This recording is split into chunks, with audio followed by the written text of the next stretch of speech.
What's up, plastic addicts? Today we are going to decal and detail the MPC X-Wing from A New Hope.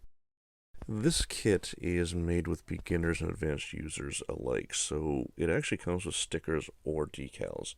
I opted to use the decals set, and it's extensive and resilient. To really bring out the detail, I'm giving this a wash. This is thinned out black paint. It'll go into all the recesses, and then you can use a cloth, paper towel, whatnot to wipe off the excess, and you can use thinner to take it down even more to focus the areas. And that really brings out the detail, and it gives it kind of a dirty, grimy look, which I wanted.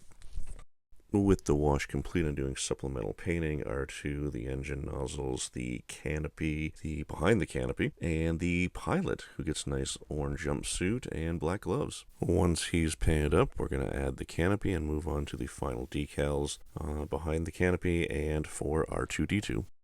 And look at that little guy in there. Lastly, using pastels, I'm going to add some additional weathering, and this is just on the forward surfaces, leading edges, raised area, just to bring out a little bit more detail. And there you have it, the MPC X-Wing from A New Hope, all built and detailed. Model making is a fun and relaxing hobby that allows you to artistically express yourself, and using these techniques you can step any kit up. So if you're into Star Wars, go to the Auto World store, because the sky's the limit.